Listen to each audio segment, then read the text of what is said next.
Vamos começar. Hoje eu tô empolgado porque finalmente o áudio tá bom. Finalmente, tá do jeito que eu queria.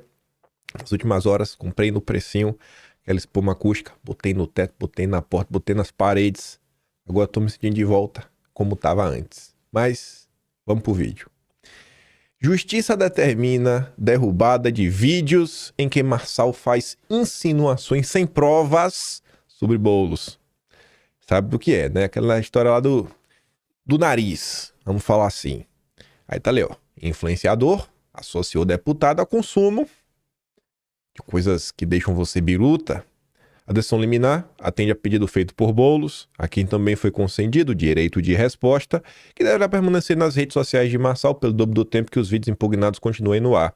Em outra ação, ainda sem decisão, o deputado também pediu que Marçal seja investigado por crime contra a honra e divulgação de notícias falsas com o objetivo de influenciar a eleição. Por que eu quis trazer essa nota? Para mostrar, oh meu Deus, Marçal, coitadinho, fala do Boulos? Não, gente. Eu trouxe essa nota aqui porque é um complemento do que eu falei no final do vídeo de ontem. A eleição começou. Essa nota aqui não é sobre eleição, é sobre a sua vida, é sobre a direita e o que vai começar a acontecer nos próximos dias. Muito cuidado. Qualquer notícia que vocês compartilharem, qualquer vídeo que vocês compartilharem, já estamos naquele momento que a democracia, ela jamais pode estar em risco.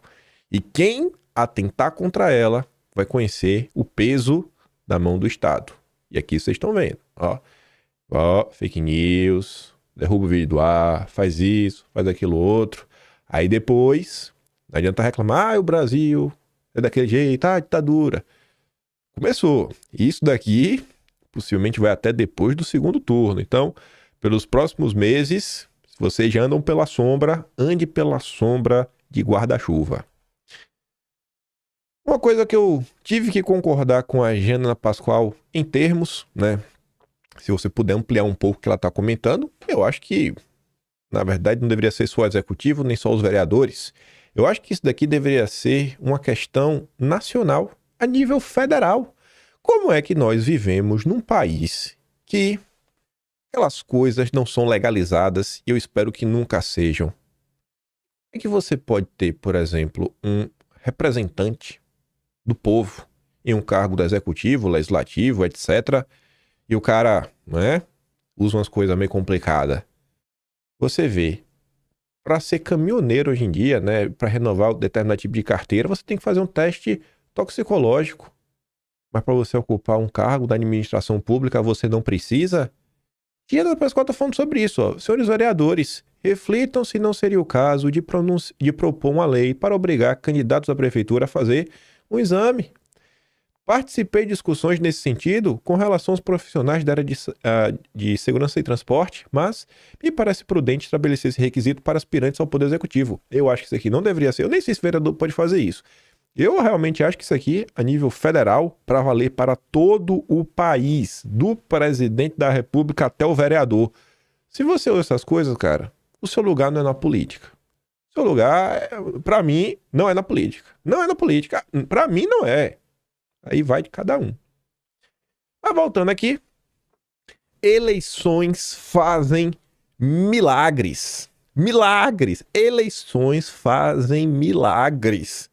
Desde 2018, que é quando tá fresco assim no nosso imaginário, vemos que as eleições são responsáveis por converter até o mais esquerdeiro dos esquerdistas. Agora, Guilherme Boulos, ele muda de posição sobre drogas e diz que não defende mais a legalização. Eleições mudam. Rapaz, é um negócio assim, sabe? É capaz de Jesus, quando ele voltar, a primeira coisa que ele fizer vai ser vir ao Brasil e perguntar: TSE, o que é que vocês fazem que vocês conseguem converter tantas pessoas? Eu acho que o Papa deveria vir ao Brasil, ter um papo com o TSE, que organiza essas lindas eleições. Não é possível isso? É o Haddad que vai pra missa, é a Manuela Dávila que fica toda, né, daquele jeito também, rezando. É o Lula, o super cristão. Agora é o Boulos que não é mais a favor da legalização. Realmente, viu? As igrejas estão perdendo a oportunidade. Deveriam estudar o processo eleitoral brasileiro. Isso é a verdadeira evangelização, ó. Boulos agora ele é contra. Ele foi questionado sobre o assunto da entrevista em rádio a um programa evangélico. Vejam só, o Boulos, que não ligava para essa pauta, agora eleição, vai em programas evangélicos, fala sobre o tema. É um negócio sensacional. Sensacional. Tivesse uma eleição por mês, o Brasil era o país mais cristão do planeta Terra. No caso das drogas, minha posição não é legalização, minha posição é de resgate. Rapaz, parabéns, Bolo. Você agora tá um homem mudado. Tá mudado. Secretário-geral do PRTB pede impugnação da candidatura de Pablo Marçal. Essa aqui é aquela típica notícia que eu não faço ideia se é verdade ou jogo de cena. Às vezes é o próprio jogo de cena do Marçal para falar que está sendo perseguido e fazer burburinho na internet, que é a cara dele. Mas também a cara do Brasil, das eleições, que você tentar tirar um cara da eleição, porque, sei lá, pode estar atrapalhando o meio do processo. Rolou nas últimas horas, vou ficar observando. Tirando isso daí, não teve nada muito relevante, nenhum dos candidatos. Tabata não fez nada, Datena não fez nada, Ricardo Nunes também não fez nada, não participou de nenhuma treta, mas, calma, que ainda tem aqui, né, um pouquinho de Marçal, pra gente falar de um cara que era candidato, esse sim ganhou destaque nas últimas horas. Mas calma. Veja isso daqui. Ontem tava muita gente emocionada, porque o Marçal falou as grandes verdades que precisam ser ditas. Enfim, 12 de junho, 14 de junho, 15 de junho, 7 de agosto. Dia 12 de junho, pré-candidato à Prefeitura de São Paulo, Marçal se aconselha com Dória. Dia 14, Pablo Marçal usa João Dória para tentar afastar Bolsonaro de Nunes. Dia 15, o Marçal agora já está criticando o Dória, falando que o Nunes é o candidato do Dória. Aí, dia 7 agora, Marçal, que se diz antipolítica, contrata ex-secretário de Dória. Contratou ex-secretário de Dória? Rapaz. Estranho, né? Essa matemática aí não fecha. Gente, não se emocionem. No final do dia, só não deixem o Boulos vencer. Não se emocione. Não fica enaltecendo, transformando gente com discurso só em herói. Calma, respira. Respira. Você já viu esse vídeo no passado e você deveria se lembrar. Mas vamos lá. Esse é o candidato que merece ganhar destaque aí nas últimas horas. Vocês já vão entender o porquê. Que é o retrato do Brasil. O retrato do porquê o Brasil dá errado. O retrato do porquê Lula foi decretado presidente, né? A partir de 1º de janeiro de 2023. O MBL, talvez um dos grupos mais influentes para gerar perseguição no Brasil. Esse é o grande legado do MBL. E, enfim, o Kim Kataguiri era candidato. E aí a turma que ficou conhecida por pregar o voto nulo nas eleições de 2022, porque Lula e Bolsonaro eram iguais, e que destruíram o Ricardo Nunes. De uma hora para outra, o Kim Kataguiri ele tira a candidatura dele, diz que foi desistido, não foi culpa dele, mas não só desistiu, como já apoia o Ricardo Nunes no primeiro turno, num grande acordão, inclusive, né, para eleger a Amanda Vettorazzo, a Amandinha, que ela não critica mais Bolsonaro, ela tá, rapaz, igual a Manuela Dávila, eleições convertem pessoas, é uma coisa incrível, eu queria muito ver a Amandinha e o Renato Batista. Renatinho, compra a camisa maior, seu botão não vai aguentar muito tempo. Então, rapaz, um negócio assim, só falta agora lamber Bolsonaro, né? Mas a gente sabe o que é. Aí você vê Danilo Gentili, que participa de toda a criação da perseguição. O Kim Kataguiri disparado seria a melhor opção. O brasileiro se contenta com esgoto mesmo. E aí um perfil chamado César Mello fala assim, rapaz, não. Vota nulo é a melhor opção. É tudo igual, não lembra? É tudo igual.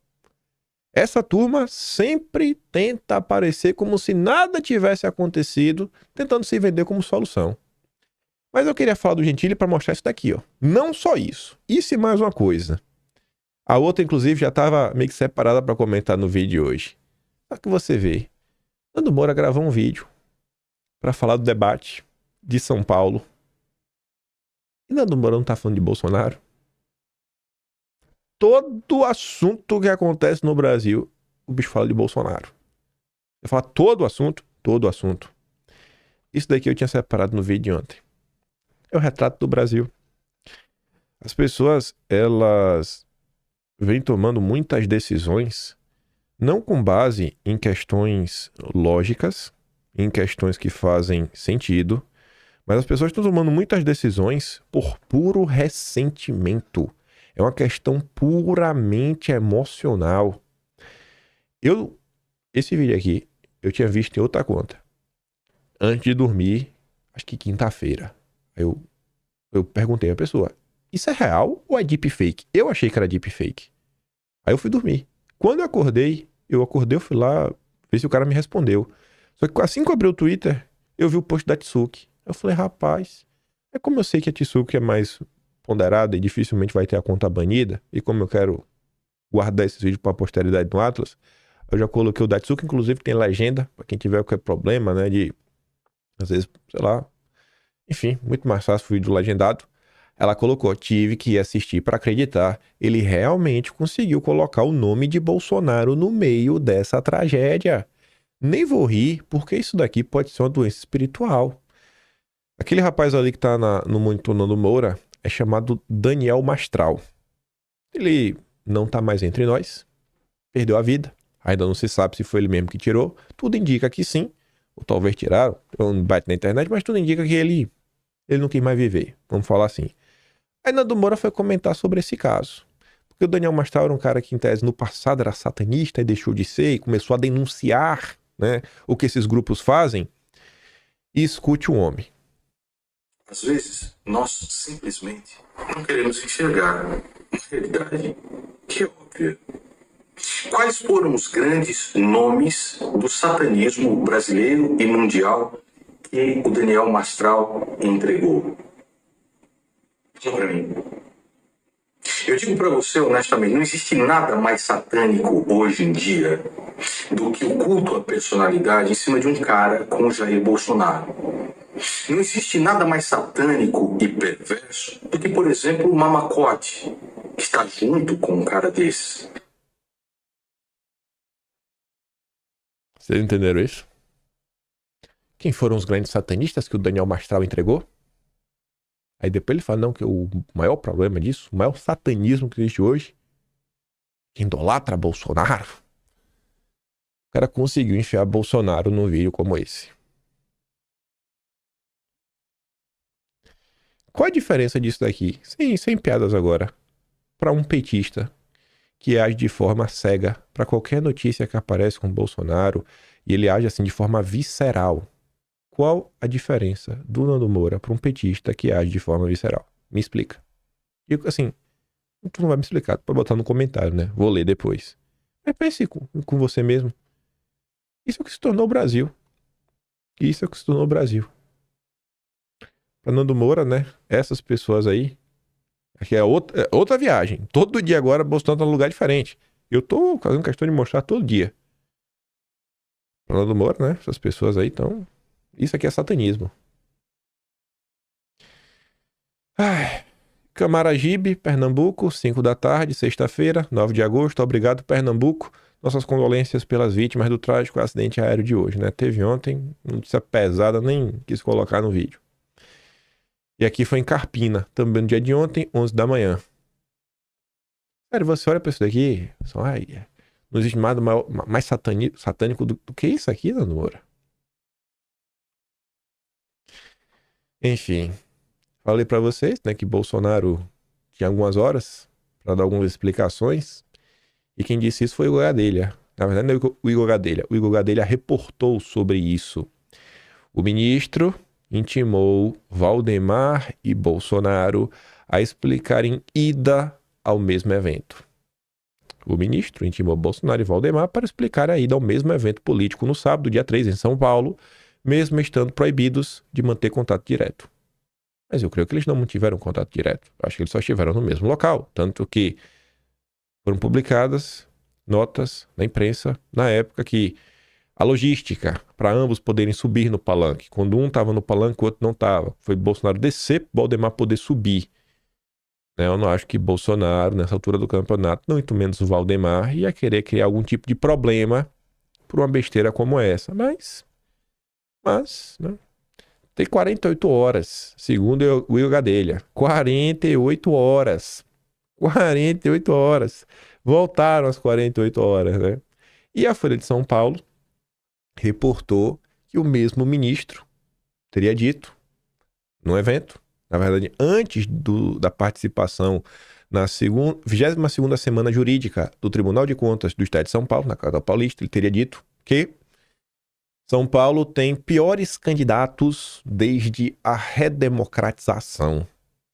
Após a Folha de São Paulo publicar essa nota, o ministro entrou em contato e diz que são mentirosas as alegações constantes na reportagem e que lamenta não ter sido consultado previamente a respeito da publicação.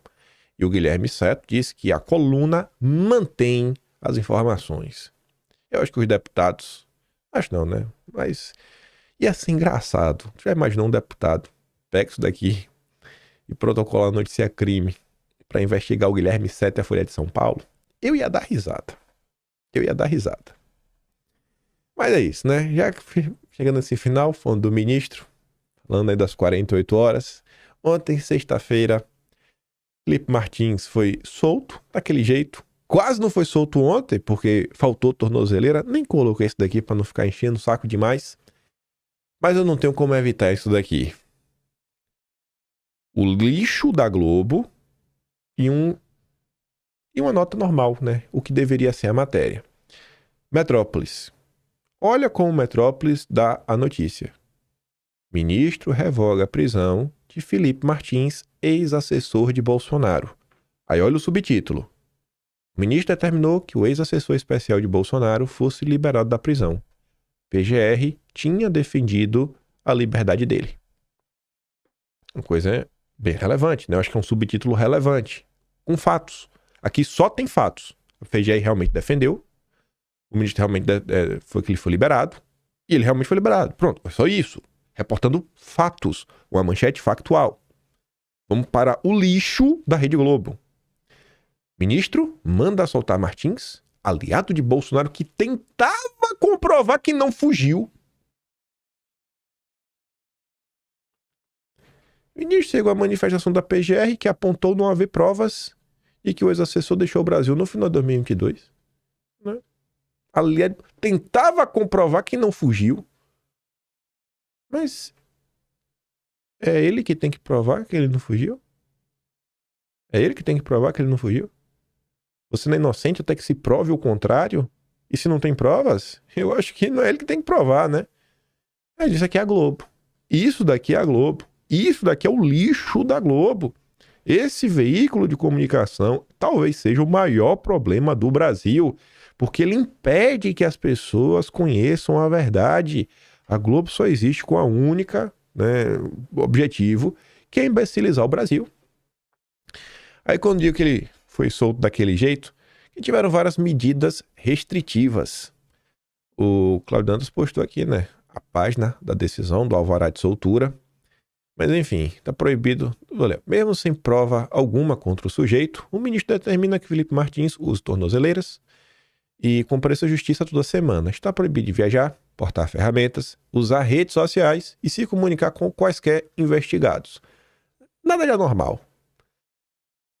Esse final do que o Cláudio Dantas diz é engraçado, né? É um tragicômico, porque quando ele coloca assim, nada de anormal, você fica naquela, né? Pô, isso não é muito normal. Mas como o Brasil vem vivendo um período diferente, pro período que o Brasil vive, realmente não tem nada de anormal. Condiz com o período que estamos vivendo. E aí tá ali, né? Felipe Martins, tudo mais. Aí se ele usar rede social, multa diária de R$20 mil por postagem. Ainda tá um texto assim meio complicado, mas multa diária de 20 mil por postagem. Como é isso? Como é que funciona? Tipo assim, o cara, se ele faz 2 postagens e essas postagens duram alguns dias, ele vai tomar quanto de multa? Não sabe, é meio complicado de entender essa lógica aí, mas tudo bem, né? É o que a justiça brasileira determinou, a justiça nunca erra, quem tá errado somos nós quando questionamos, né? Graças a Deus, louvado seja aí o ministro e tudo mais. Deixa eu só ver um negócio aqui. Pronto. que, independente de tudo, né, o Felipe Martins tá solto daquele jeito.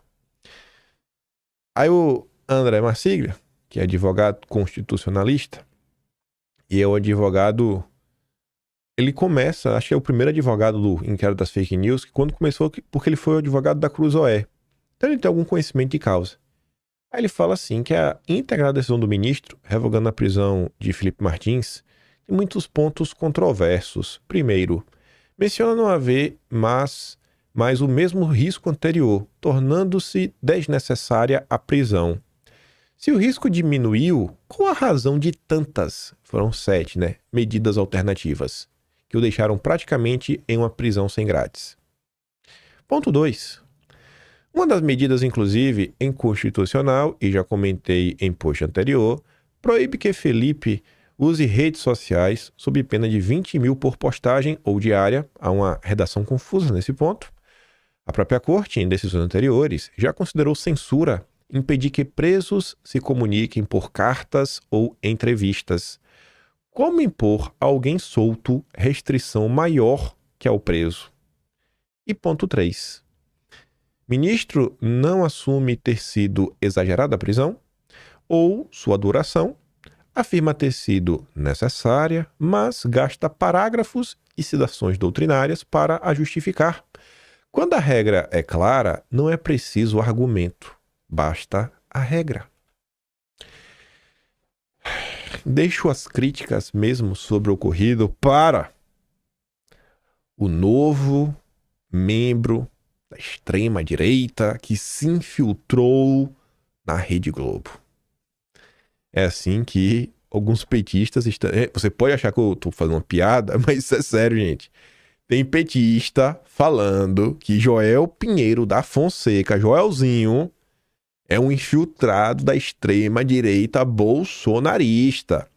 Os petistas estão falando alertas, porque isso daí é ruim e pode dar mal. A Globo irá se arrepender, ela tem que repensar a sua contratação. Esse é o Brasil dos petistas.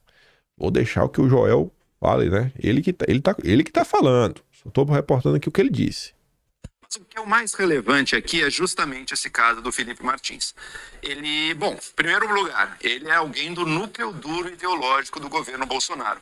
Tudo indica que ele pode sim ter não só participado, como até ter sido um dos mentores, seja da minuta do golpe, seja de todo o planejamento que poderia levar a um golpe de Estado aqui no Brasil, né? Sendo assim, ele tem que sim ser investigado, tem que sim ser julgado e se realmente cometeu os crimes, tem que sim ser punido. Mas o que estava acontecendo durante esses meses todos não era isso. Ele foi preso preventivamente sob a alegação de que ele teria saído do país. Parece que havia alguma evidência inicial, mas muito brevemente depois foi mostrado de maneira bastante conclusiva que ele não tinha deixado o país. Tanto foi assim que a própria PGR recomendou a soltura dele. Isso em março. Março, abril, maio, junho, julho, estamos em agosto. Ele foi mantido preso preventivamente por meses. Embora não tivesse, o que motivou sua prisão já não existisse mais. O que justifica isso? Eu vejo o Supremo, Alexandre de Moraes, ser muito criticado, ora, mas o que abre mais vazão a críticas justificadas do que uma situação dessa? É claro que não é a primeira vez que alguém fica preso preventivamente de maneira abusiva nesse país, mas é um caso que, sem sombra de dúvidas, passou de qualquer limite razoável. Agora ele está sendo solto, está cheio de restrições ainda, né? Não, tornozeleira eletrônica, como foi mencionado, não pode usar redes sociais, não pode ter contato com uma série de pessoas ali, o que está correto também, não pode combinar com outros suspeitos, nada acerca das investigações do julgamento, mas o fato é esse, uma pessoa ficou presa por meses, sendo que a justificativa para sua prisão já tinha caído. E isso sim é sério. Se estão criticando o Supremo por isso, estão criticando com razão. Estão criticando por isso, estão criticando com razão, rapaz. Quando eu digo pra vocês que as coisas mudaram no Brasil, as coisas realmente mudaram, né? Sessão TCU, um Joel na Globo, né? Joel tá longe de ser um bolsonarista, óbvio, né? Os editoriais do Estadão, né, frequentes sobre Lula, sobre o judiciário, a própria Vera Magalhães criticando muita coisa, o Poder Legislativo chateado aí com o ministro Flávio Dino, o PGR por conta das emendas. coisas estão mudando, Só quem tá feliz, ainda até agora eu não vi reclamar, é a turma da... Como eu posso falar, né? Os campeões nacionais. Esses aí estão sempre ganhando. Sempre. É incrível. Uma coisa que eu vi muito ontem no Twitter, né? É a rede que eu mais uso. E fico lendo lá comentários, o que a pessoa comum comenta. Eu entendo em partes as críticas das pessoas, mas às vezes eu acho que também falta um pouco de... Eu não sei se seria empatia a palavra. Mas veja o que aconteceu, né? Felipe Martins foi solto, daquele jeito. E aí, por conta das medidas restritivas que ele tem que seguir, muita gente aí ficou reclamando, né? Que é absurdo, que não dá pra comemorar uma coisa dessa. Não dá. Como é que você vai comemorar uma coisa dessa? É um absurdo, rapaz. O cara tá basicamente preso em casa. Aí várias pessoas fizeram comentários assim, que não tem nada pra comemorar, nada. Absurdo, tudo mais. Beleza. Aí uma pessoa colocou, a Tsuka, ela fez uma postagem sobre isso, e ela fez um comentário onde ela falava, né, assim, pô, diante do cenário que o Brasil vive, ela deixa isso bem claro, eu acho que a gente tem que comemorar. Todo mundo sabe como é que tá o Brasil, ou pelo menos deveria saber. E aí nesse comentário ele recebeu um comentário de um cara, o cara postou o comentário de outra pessoa, então dava pra aparecer ali, mas vem nessa linha, né, não tem nada pra comemorar, etc. Aí a Tsuka comenta assim, ó, rapaz, chega a ser inacreditável comentários como esse. Eu não estou soltando fogos e comemorando a soltura do Felipe como se fosse a libertação do Egito, mas, diante da situação que o país vive, e minha postagem está bem clara quanto a isso, deve-se comemorar sim. Se essa soltura não fosse importante, tanto ele como seu advogado não estaria nessa batalha há meses. O que está acontecendo com vocês? Vocês preferem que ele fique na cadeia, pagando de herói, até que se comprove que sim, ele é inocente? Onde está a empatia que vocês tanto acusam se tratar de uma hipocrisia da esquerda? Coloquem a mão na consciência. Se coloquem no lugar das pessoas que estão presas e que, mesmo com as restrições, preferem, ao menos, estar em casa. E aqui é o vídeo, né, de quando o Felipe Martins sai. Enquanto sua noiva. Não sei se é noiva, esposa. A Bárbara colocou esposa. É impressionante seu como noiva. Eu acho que ele tá bem feliz. Eu acho que ele tá na paz. E pro que ele tá, porque vai estar agora, eu acho que melhorou um pouco. Só ele tá dormindo em casa. Tá próximo das pessoas que ele gosta. Tem um banheiro decente, tem uma cama decente. Poder uma comida com certeza melhor. Com todos os problemas, rapaz, eu acho que tá melhor. Com todos os problemas que tá melhor. A TVzinha, a internet, vai poder fazer postar em rede social. Mas é isso. Gente, não se deixem levar, sabe? A coisa pode começar assim, pequena, e se um dia cresce... O Nando Moura, ele não chegou naquele nível ali do dia pra noite. É um processo, vai crescendo. O quando que ele fala, né, a gente fala tanto da hipocrisia da esquerda, não começou do nada. É uma coisa que vai crescendo. Eu acho que esses comentários nessa linha, às vezes eles seguem algumas movimentações políticas que a gente às vezes se depara com a situação que você tem como levar um pedaço da unha. Não é nem um anel. Só que o pessoal não se contenta. O pessoal quer o braço inteiro. O pessoal não quer a mão, não quer o braço, não quer a mão, não quer o antebraço. O pessoal quer o braço inteiro. O pessoal tem um pedaço do tronco. Poxa, tenta dosar um pouco expectativa e realidade. Isso no final do dia, sabe? Tenta manter o pé no chão. Tenta compreender o cenário que as coisas estão. Todo mundo sabe que o que tá acontecendo com o Felipe é totalmente justo. Gente, as pessoas sabem disso. Mas não é, sabe, quem grita mais alto, quem se indigna mais, que as coisas vão mudar.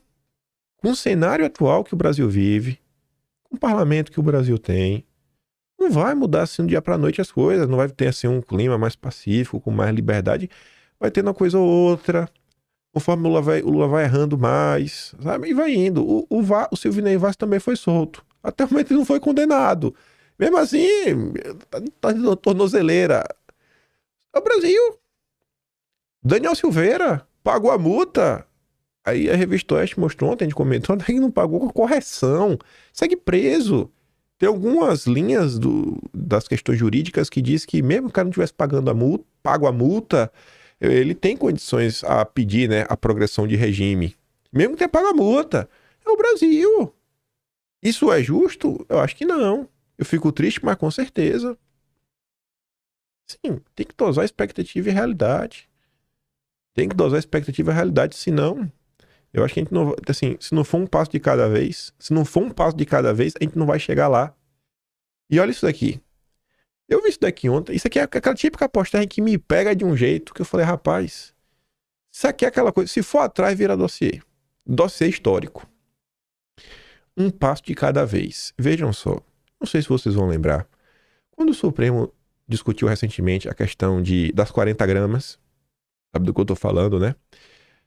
Quando o Supremo teve essa decisão, que a esquerda comemorou, o Augusto de Arruda Botelho, que é do IDDD, Instituto de Defesa do Direito de Defesa. Esse instituto, que é uma ONG, né? Ele foi, terceiro setor, ele foi criado pelo Márcio Tomás Bastos. Ó, nem tá mais entre nós. Era o grande cara do Lula, né? O ministro da Justiça. O Augusto de Arruda Botelho foi pupilo dele. A audiência de custódia, que tanta gente fala hoje em dia, foi implementada no Brasil graças ao trabalho e militância do IDDD. E aí, quando tem a decisão das 40 gramas, o Augusto, ele posta a foto dele novinho, que agora tá com o cabelo todo grisalho, e fala aqui, ó, mais de 20 anos, tava aqui fazendo sustentação oral. Foram 20 anos militando até a decisão das 40 gramas. Dia sim, dia também. 20 anos! 20 anos num cenário que o PT já estava no poder, que a esquerda já tinha tomado tudo. 20 anos com a esquerda que tomou tudo. Universidades, escolas, cinema, mídia, jornais. 20 anos. A direita tem o quê? Nada. E às vezes a gente quer tudo para ontem. E aí eu tô dando essa pequena introdução para comentar sobre isso daqui, ó. Eu fiquei de cara com essa notícia. Toda vez que, assim, tem alguns assuntos que às vezes a gente não se pergunta, mas a pergunta mais básica, às vezes é a mais interessante de todas. Jabuti não sobe em árvore. Como é que o jabuti chegou na árvore? Essa é a pergunta. Toda vez assim, qualquer proposta, projeto de lei X. Quem que inventou essa ideia? De onde surge essa ideia? De onde nasce essa ideia? Aí você vai atrás e fala, nossa, saiu daqui? Meu Deus do céu. Aí você começa a entender a coisa de forma mais complexa. Érica, sempre essa mãe é boa. Luiz Roberto Barroso, atual presidente supremo, ele foi sondado em 2009 por Pedro Abramovay para ocupar uma vaga no Supremo. Hoje, o ministro, dessa mesma posição, nessa mesma corte, ele acaba por julgar projetos que, quer ou não, são pleiteados por ONGs que são financiadas pela Open Society Foundation, onde o Pedro Abramovay agora é vice-presidente de programas. A nota do Conjur fala um pouco sobre isso, ó, de 24 de dezembro de 2020. Livro mostra o mundo visto pelos olhos de Luiz Roberto Barroso. Em setembro de 2009, o ministro Luiz Roberto Barroso recebeu uma ligação do advogado Pedro Abramovay. Professor, se o presidente o convidasse para o Supremo, o senhor aceitaria? A pergunta era inusitada, mas não disparatada.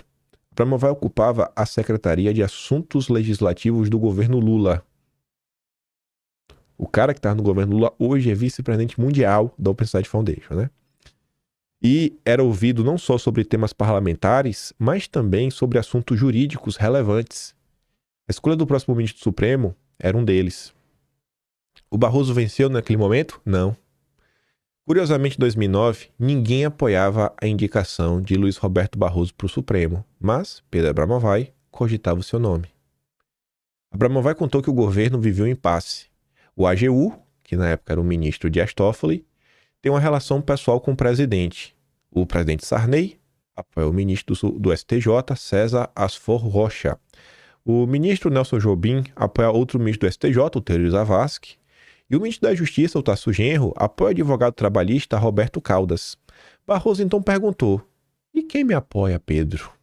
E ouviu? Ninguém. Mas também não tem nenhuma rejeição. Dias depois, Toffoli foi indicado ao cargo pelo presidente Lula e não se falou mais no assunto. Mas olha, vejam só, né?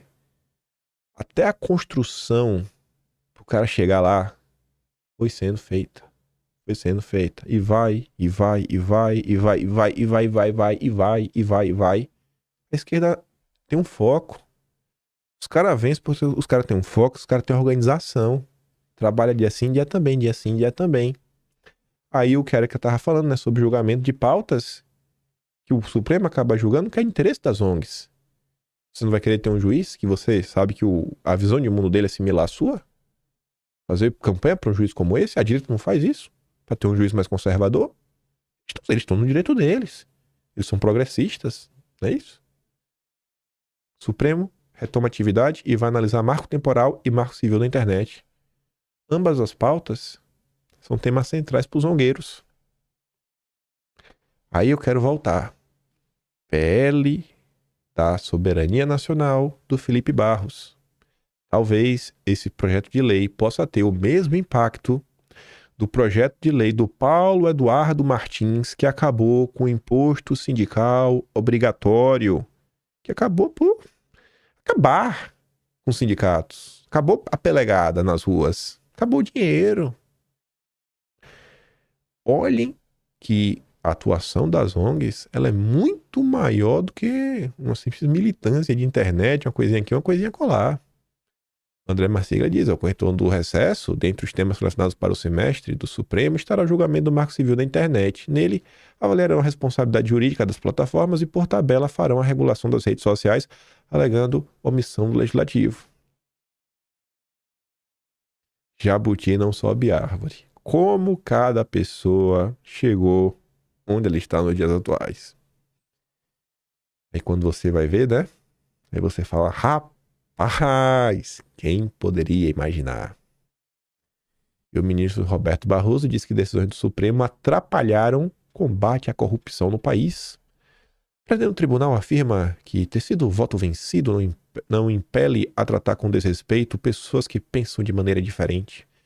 E André Marsiglia mais uma vez comenta que não adianta acatar o voto alheio com referência e depois apontar como errado em palestra. O lugar de confronto firme e áspero de ideias é no plenário. Nada há de desrespeitoso nisso.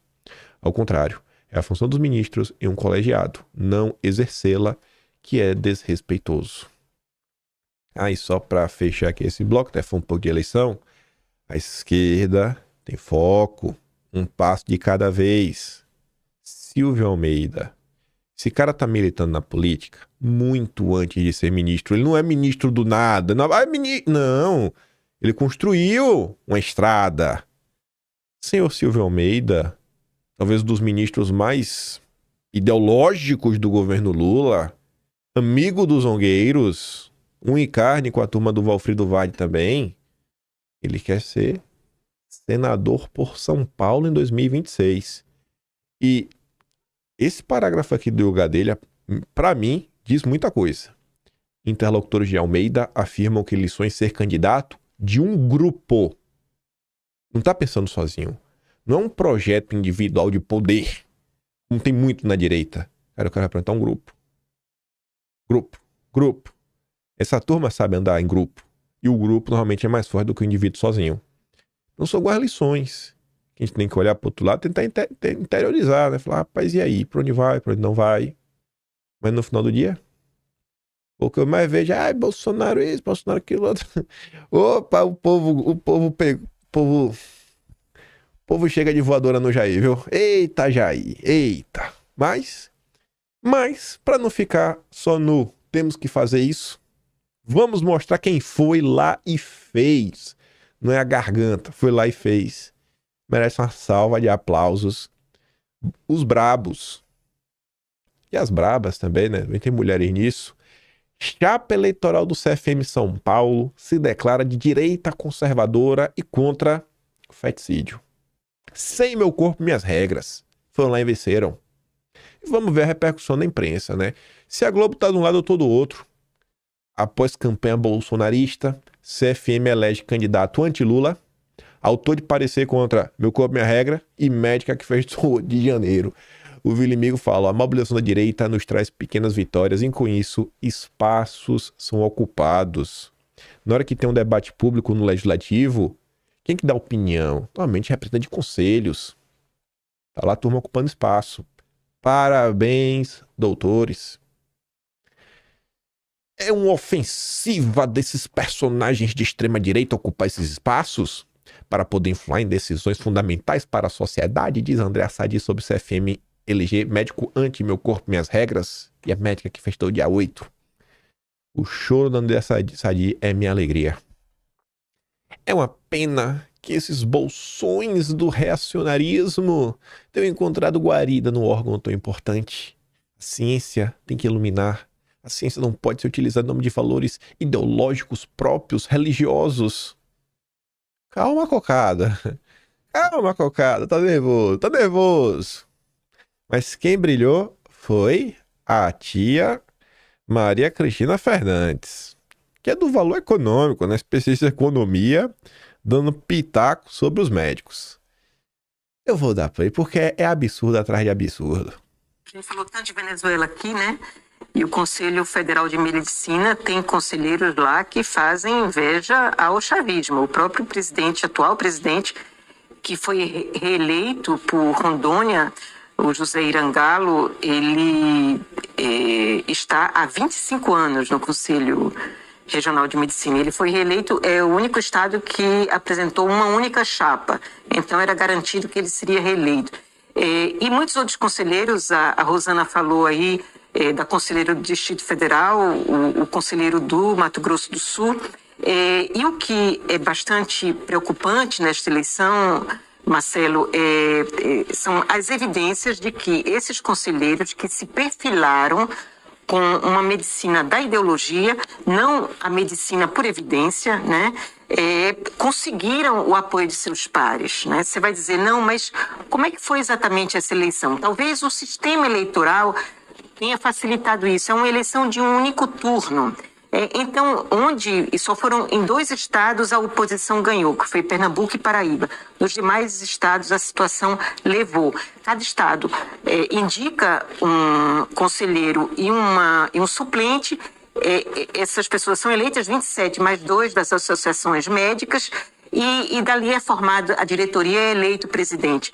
Pois as chapas de oposição não se uniram contra a situação. Isso fez com que, em alguns estados, chapas com 30% dos votos tenham sido eleitas. Inclusive aqui em São Paulo, que o eleito enviou para a caixa postal, para o SMS de muitos médicos, mensagem dizendo, olha, nós somos a única chapa que não faz o L.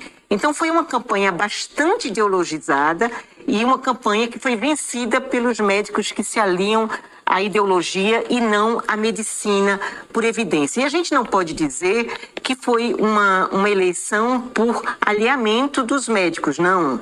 São quase 600 mil médicos no país, 534 mil estavam aptos a votar, porque você tem que fazer a contribuição com regularidade.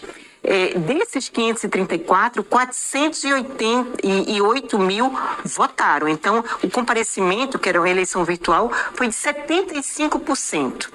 E esse comparecimento é que deu vitória digamos assim, a essa medicina ideológica que continuará dando as cartas no Conselho Federal de Medicina. É importante a gente dizer que não é uma disputa classista, é uma disputa que diz respeito ao Brasil. Porque a vítima disso é a população brasileira. Que choro delicioso, viu? Eita, que choro delicioso. Tem uma frase nova aí que roda na internet atualmente, né? Se for chorar, manda áudio.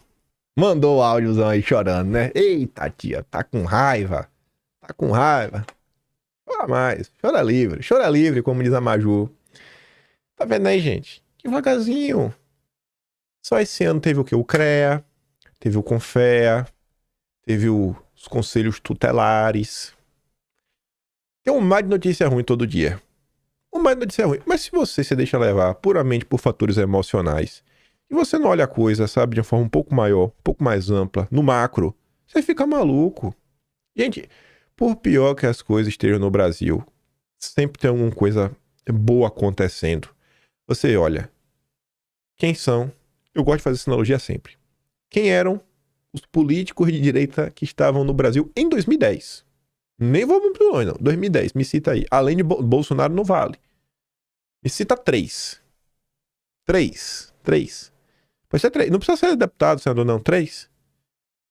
Aí pulamos para 2014. Me cita 5, além de Bolsonaro. 2014, eu achei como é que pode falar? Não é um flyer. Sei lá, uma imagem na internet que tinha os candidatos da direita. Não dava 50. Tinha uns 20 e poucos. Tava Bolsonaro, tava o Paulo Eduardo Martins já naquela época, tava Eduardo Bolsonaro, tava o Flávio. Tava a família Bolsonaro, né? Meu Deus do céu. Tava o Ronaldo Caiado na época. Não lembro mais quem não. Tem algum vídeo no passado, não tá no Atlas, só procurar. 2018, aí não, aí já teve os bolsonaristas, vocês conhecem. Biaqui, Celso Bolsonaro, Carlos Zambelli. O Salles foi candidato, que o Salles está agora, né? Mas na época não estava em 2018, mas foi candidato, foi ministro Bolsonaro. Luiz Felipe, Daniel Silveira, Carlos Jordi, Felipe Barros, Caroline de Tone, quem mais? O José Medeiros. Eu não vou lembrar por nome de todo mundo, né? Me perdoe aí. Eu tenho que trabalhar mais, pra lembrar o nome de vocês. Enfim, quando ele vai agora pra 2022, o PL botou quase 100. Tira os 30 do PL Raiz, tem 70. Mas, gente de direita que todos os partidos, como o Marcon, que tava na CP do MST, tava no Podemos, tá tentando caçar o mandato dele, acho que não caçaram ainda de vez. Enfim, tem ele, tem o Evaí Melo, que é do PP, um cara bem direita, tem o Rodrigo Valadares, do União Brasil. Você vê, tá crescendo. Aí você olha para eleger o governador, mesmo que não seja, eu reclamo, porque eu quero um cara cada vez melhor. Eu quero os caras ideológicos. Eu quero. Mesmo que não seja ideológico para valer super direita, você tem uns caras mais à direita que tá aí. Tem os caras. Senado, a bancada aumentou muito. Inclusive eu acho que quem colocar o próprio nome na urna em 2026 de direita, se prepare. Vocês vão enfrentar algo muito maior do que uma simples oposição nas urnas. Eu acho que vai ter um movimento assim ativo para não permitir que a direita tenha a maioria no Senado em 2000. Mas assim, vão tentar com tudo que é possível e imaginável. Mas tá indo. Ocupando espaço. Então olha as coisas. A gente tem muitos problemas. 1001. Todo dia a gente fala deles. Mas também tem muitas vitórias. Esse daqui foi um dos grandes, talvez o maior articulador dessa vitória. Doutor Francisco Cardoso. Um cara que eu acho que não tem medo de cancelamento, não tem medo de cara feia. Um cara que teve coragem, que eu acho que talvez você não conte 5, 10 médicos no Brasil com coragem que esse cara teve durante o Fica em Casa. Coloca cara a tapa, ser alvo, perseguição, processo, por defender basicamente a liberdade do médico de tomar suas decisões e a liberdade do paciente. Quero agradecer a todos os 40 mil votos que me elegeram nessa noite. Conselheiro Federal de Medicina por São Paulo. Foi a maior votação que o médico já teve nos 73 anos de vida da entidade. Foi uma eleição disputada, difícil, onde sofri ataques vis infames de pessoas sem caráter ou honra, sofri ataques da mídia, mas São Paulo elegeu um médico a favor da vida, da ciência, da autonomia, da ética e do respeito. Brabo. Parabéns, doutor Francisco. No país foram apenas... no país todo, apenas em 2 estados não foram eleitos chapas de direita. Foi uma senhora resposta da classe médica aos ataques que a medicina vem sofrendo. O povo dá show, né? No que depende do povo... Incrível! O que depende do povo, o povo vai e faz. E vence de novo. Voltando sobre ocupar espaço, o Oliveira, jornalista, ficou bem conhecido recentemente pelo Twitter Files, ele com o Davi Agape e o Schellenberger. E ele posta um vídeo dele, de tempos atrás. E ele comenta assim, ó. Muitos estão revoltados com razão que o Ministério de Aniele Franco pediu que o Estado discriminasse por cor na hora de entregar os insumos de emergência no Rio Grande do Sul. É violação, tratamento igual e é repugnante. Isso aqui ele postou em maio desse ano. Só que eu acho que tem tudo a ver com o que a gente está comentando aqui agora. Convido a pensar por que a mesma opinião aplicada às cotas raciais ficou tão impopular. É o mesmo princípio. Em setembro passado, eu estive por videoconferência em uma audiência da CCJ do Senado para me manifestar contra as cotas raciais. Trago este vídeo com minhas manifestações. Eu percebi que a audiência estava quase vazia do lado contrário. Os favoráveis compareceram em peso. Os favoráveis às cotas. Não adianta dizer que é contra o identitarismo nas redes sociais quando os identitários inventam absurdos, né, diversos, enfim. Quando não se faz oposição ao identitarismo em questões como a institucionalização, blá, blá, blá, blá, blá. Ou seja, você reclama. Mas e aí, irmão? Ocupa espaço. Parabéns ali. Cada um fazendo o seu pedacinho. Há 20 anos atrás era capaz de não ter ninguém. Se só teve ali, ano passado, é um. Não tinha ninguém. De 0 para 1 é mais de 20 vezes, né? Qualquer número indicado por 0 é 0. Foi um crescimento incalculável. Espero que no futuro, rapaz, tenha a maioria. As pautas de direito nessas representações, nessas audiências, seja a maioria. Porque a esquerda não descansa. Folheto de uma missa na zona leste de São Paulo. A extrema-direita se recompõe. A crise humanitária mundial ganhou uma nova forma desde a crise de 2008. Em particular, aprofundou-se com o Fique em Casa, tornou-se uma crise multidimensional, uma convergência da crise ambiental com estagnação econômica duradoura, juros abusivos, inflação, crise sanitária, ascensão da extrema-direita, neofascista em todo o mundo, Trump nos Estados Unidos, Bolsonaro no Brasil, Netanyahu em Israel, Milei na Argentina, Meloni na Itália, Orbán na Hungria e tantos outros. Precisa continuar? Não, né? Não precisa. Aí vem com a tese do golpe. Desde as jornadas de junho de 2013, vivemos nossas próprias crises e blá. Nem vou. A esquerda não dorme em serviço. Não dorme. Tá aí. Cabe a nós, né, trabalhar. Saindo um pouquinho de ocupação de espaço. A Olimpíada segue ganhando destaque, né? O Brasil, o país onde mais existem especialistas em extrema-direita. A Folha de São Paulo comenta o seguinte: polêmica do gesto só ocorreu no Brasil, diz Federação de Ginástica sobre treinadora húngara. Ela teria feito o mesmo gesto do Felipe Martins. E aí só os jornalistas brasileiros que eram polêmica. O Pedro Burgos comenta assim, ó: Federação de Ginástica só recebeu demandas de mídia sobre a bobagem do gesto supremacista do Brasil. Aqui é o país de especialistas em extremismo de direita. Você, morador do Twitter, tem sempre a opção, ao ver um gesto banal, que pode, em casos extremos, ter interpretação ruim, você, A, simplesmente desconsidera ou dá o benefício da dúvida, ou B, você considera que aquilo lhe dá o direito de chamar a pessoa que fez tal Zé de vaca e disso e todos os istas possíveis. Se você e mais milhares de pessoas acham que é razoável, que o razoável é escolher o item B, o problema não é das redes sociais, do algoritmo. O problema é teu. Ah, mas não foi só aqui. Eu li uma matéria no Daily Mail. Meu filho, lê o link do tabloide que curte um clickbait. A notícia é basicamente que tem gente que acha que aquilo ali é preconceituoso. Tá com dúvida? Leia os comentários no site e na postagem. E aqui tá a matéria, né? Fãs online acusam. Só dá uma repercussão do clickbait maluco. Mas é a esquerda no Brasil que se integra nisso daqui, ó. Comercial da Parmalat com mãe de Rebeca negra causa polêmica. A mãe de verdade dela é essa aqui, ó, na esquerda. Respeita a mãe da menina, pô. Respeita a menina. O consórcio é podre. O consórcio é podre. Podre. O consórcio é podre. Não tem o que falar. Não vai dar pra falar do Brasil Dilma. Meu temor, né, que ia ter muito problema. Vai acumular quando a gente fala de uma vez só, falar, isso tudo aconteceu nos últimos dias. Falar, isso tudo aconteceu nos últimos dias. Isso tudo aconteceu. A gente vai chegar lá. A gente encerrar o vídeo comentando sobre algumas coisas, já que tá falando de internet, redes sociais. Esse rapaz, ele é porta-voz do Maduro. Eles têm um canal que tentando no YouTube. Ele recebeu uma placa de 100 mil inscritos.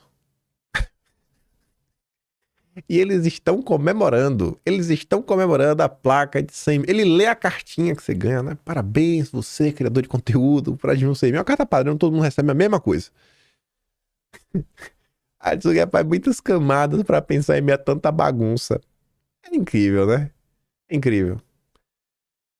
Já só pra ficar na sequência, vai fazer sentido, né? O mesmo Maduro que tá celebrando 100 mil inscritos é o mesmo Maduro que assinou um decreto que vai bloquear o Twitter na Venezuela por 10 dias.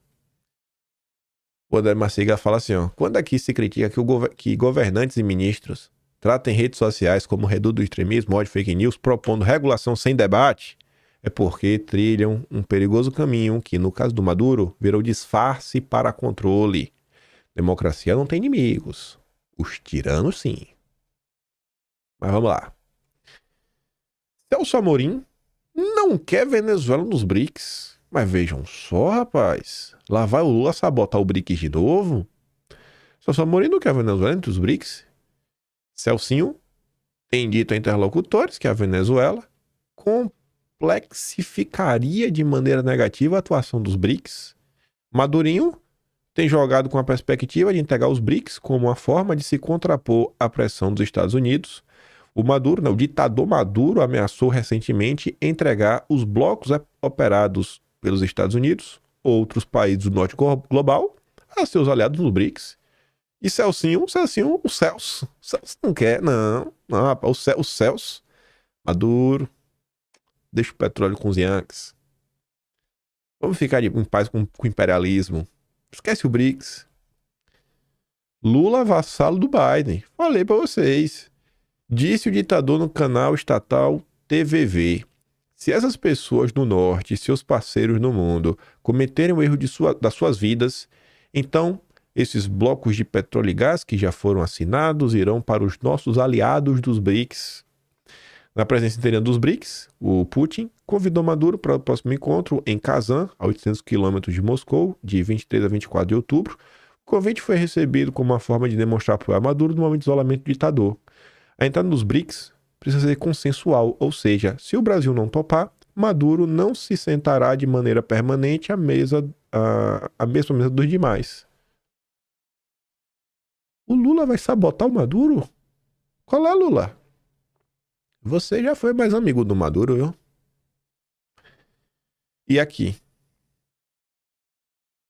Depois a esquerda não gosta. Quando a gente tira a onda. Artista da Globo, né? Tuca Andrade. Ele colocou a nota. O Leandro Russo até destacou. E agora, bolsobostinhas. A matéria do Guilherme Amado tá falando assim, ó. Estudo de Michigan não encontra fraude nas atas da oposição. Não encontra. E o Russo diz, né? O QI realmente não é o forte da esquerda. Os caras não sabem interpretar texto. Tinha que ser amigo do Lula, né? Enfim. Amanhã devemos comentar sobre o Brasil do Dilma e seus problemas. Mas por hoje, ficaremos por aqui. Um passo de cada vez. Celebrem, gente, as pequenas vitórias. Por mais que não seja, né? Não fiquem... Celebrem. Não precisa ficar satisfeito falando, agora estamos de boa, podemos ficar de boa. Não, pode continuar reclamando, mas aprenda a celebrar também, um pouquinho de cada vez. Faz bem pro coração, faz bem pra alma, faz bem pro Felipe, mande boas energias e vida que segue. Se gosta do meu trabalhinho, quiser me ajudar mais, pode estar no meu canal, tem um botão de valeu, tem um Patreon na descrição. E tem um Atlas brasileiro, kimpai.com.br, o único lugar, né, que tá sendo registrado toda a história do Brasil. Dia 15 agora é publicado o 18º Atlas. 18 livros em 18 meses. O primeiro foi publicado em março, né, de 2023. 18 livros em 18 meses. Quem trabalha é nós. Todo dia. Sem parar. Nunca. Para desespero da esquerda. E para raiva dos recalcados. Piadas à parte. Compartilha, volta amanhã. Eu te deixo aquele grande beijo, um abraço, tamo juntos. Valeu, meus amigos. Fui-me!